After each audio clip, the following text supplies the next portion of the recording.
कई सालों से पत्रकारिता छोड़ चाटुकारिता करने में लगे गोदी मीडिया के वरिष्ठ पत्रकार सुधीर चौधरी को मैडम स्मृति ईरानी से महंगाई से जुड़ा एक सवाल पूछना भारी पड़ गया। टमाटर को लेकर पूछे गए एक सिंपल से सवाल से स्मृति ईरानी इतनी ज़्यादा बौखला गईं कि उन्होंने सुधीर चौधरी को तिहाड़ जेल की याद दिला दी।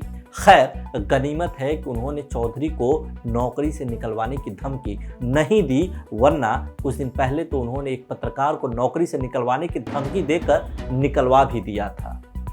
सोचने वाली बात है, जो सुधीर चौधरी 10-12 सालों से रात दिन मोदी के नाम का माला जपते आ रहे हैं, सोते जागते सरकार की महिमा मंडन और गुणगान करने में लगे हुए हैं, जिन्होंने अपनी पूरी पत्रकारिता को सरकार के चाटुकारिता के आगे सरेंडर कर दिया है, उन्होंने एक छोटा सा सवाल क्या पूछ लिया। भाजपा की वरिष्ठ नेत्री स्मृति ईरानी ने लाइव इंटरव्यू के दौरान ही उनकी जमकर बेइज्जती कर दी।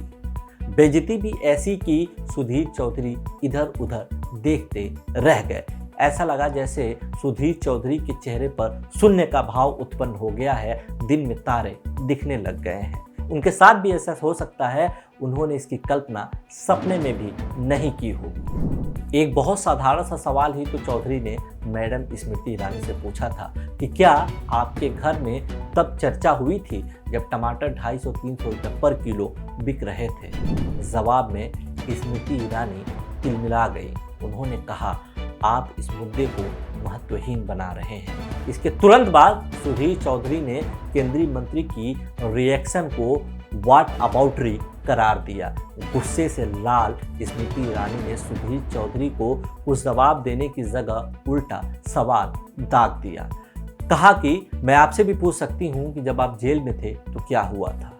हाँ, यह बात सच है कि सुधीर चौधरी तिहाड़ जेल गए थे। बात नवंबर 2012 की है, जब सुधीर चौधरी तथा उनके साथी समीर आहलूवालिया को अवैध वसूली के आरोप में गिरफ्तार किया गया था। यह गिरफ्तारी उद्योगपति तथा कांग्रेस सांसद नवीन जिंदल द्वारा दर्ज एक शिकायत के आधार पर की गई थी। इसमें जिंदल ने इन दोनों पर आरोप लगाया था कि दोनों पत्रकारों ने उनसे जिंदल समूह तथा कोयला घोटाले को जोड़ती हुई कोई खबर न चलाने के एवज में 100 करोड़ रुपए की मांग की थी।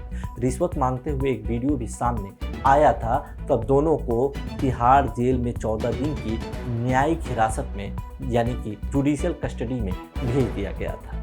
खैर, तिहाड़ से जमानत छूटने के बाद सुधीर चौधरी जो पहले थोड़ा बहुत पत्रकारिता करते थे, उन्होंने उसकी तिलांजलि देकर पूरी तरह चाटुकारिता पर उतर आए।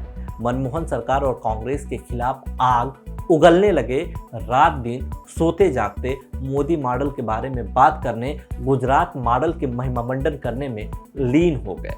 भाजपा के प्रवक्ताओं से भी ज़्यादा भाजपा की तारीफ में कसीदे पढ़ने लगे। उन्होंने इस बात की भी परवाह नहीं की कि वो पत्रकार हैं। पत्रकारिता के भी कुछ धर्म होते हैं, वसूल होते हैं। 2014 में मोदी अगर सत्ता में आए तो उसमें बड़ा रोल सुधीर चौधरी जैसे पत्रकारों का भी था।